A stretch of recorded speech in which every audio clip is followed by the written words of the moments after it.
बघू शकता मित्रांनो, झालेली आपली टेस्ट लाल मसाल्याची अंड्याची भाजी बनवून तयार। तुम्हाला जर व्हिडिओ आवडला असेल आणि आपली रेसिपी जरी आवडली असेल तर एक लाईक एक कमेंट नक्कीच करा आणि व्हिडिओ प्लीज माझ्यासाठी एंडपर्यंत बघा की तुम्हालाही पाणी सुटेल तोंडाला अशी ही रेसिपी आपण बनवलेली आहे। बाय। तर हाय गाईज, आज आपल्याला करायची लाल मसाल्याची अंड्याची भाजी। तर तुम्ही बघू शकता इथं आपण अंडे आधीच घेऊन घेतलेले आणि त्याला उकळायला टाकून दिलेले आहे। आता आपण अंडे उकडेपर्यंत वेट करू। बघू शकता एक साईडला उकडताय आपले अंडे आणि दुसरीकडेच आपण तयार करून घेतलेले त्याचं साहित्य। तर इथं बघू शकता 3 ते 4 आपण कांदे, लसण, अद्रक, टमाटर घेऊन घेतलेले। आपल्याला हे सर्व वाटायचे फक्त कोथिंबीर सोडून। तर चला हा मसाला आपण वाटून घेऊ। तर चला आता आपण हा मसाला आहे जो वाटून घेऊ। तर आपण याच्यामध्ये टाकत आहोत टमाटर पण। चला हा मसाला आपण आता वाटून घेऊ।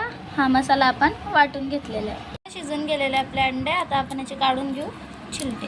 बघू शकताय इथे छिलून घेतलेले आपण अंडे। आता आपण या अंड्यांना बारीक बारीक असे चिरा मारून घेऊ। मधात सर्व बाजूने मारून घ्यायचे। आता आपल्याला करायची आहे सुरुवात आपल्या भाजीची। सर्वात आधी आपण तळून घ्यायचे अंडे। तर इथं तेल झालेलं आपल्या गरम, तर आपण तळून घेऊ आता अंडे। बघू शकता इथं आपला हा आहे वाटलेला मसाला। तर या मसाल्यामध्ये आपण टाकू 1 चम्मच मीठ, 2 चम्मच धना पावडर,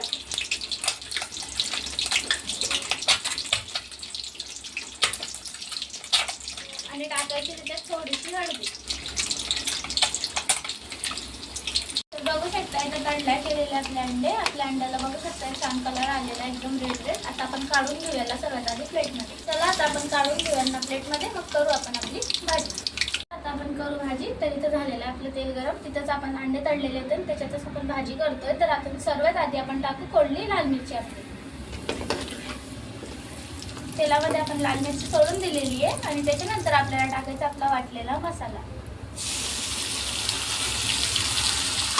मसाल्याला थोडं त्याच्यात मिक्स करून घ्यायचं लाल मिरचीमध्ये। त्याला टाकायचा आपल्या याच्यामध्ये घरगुती गरम मसाला आणि तेल येऊपर्यंत याला गदक येऊ द्यायचं।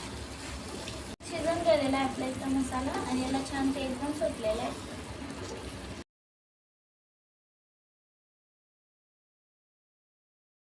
आता आपल्याला सोडायचे या मसाल्यामध्ये आपले तळलेले अंडे।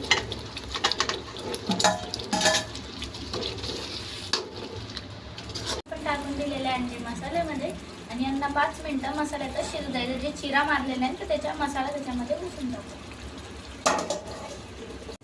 तर झालेले आहेत आपले 5 मिनिटं आणि आपण उघडून बघू। तर तुम्ही बघू शकता मसाल्यामध्ये पुढे गेलेले आहे पुरा मसाला अंड्याच्या चिरांमध्ये घुसून गेलेला आहे। आता आपण टाकू याच्यात पाणी आणि याला शिजू देऊ। आपण टाकून देऊ याच्यात पाणी। ते मसाल्याची प्लेट होते ना त्याच्यातच आपण पाणी टाकून त्याला फिरवून पाणी टाकून दिलेलं आहे आणि यांना आपण आता पाहू देऊ। झालेलं आपल्या भाजीला उकळ गाईस। तर आता आपण याच्यावर टाकून देऊ कोथिंबीर। छान आपण धुवून घेतलेला आहे त्याला आपण टाकून दिलेली कोथिंबीर। आता फक्त 2 मिनिटं यांना असंच होऊ द्यायचं।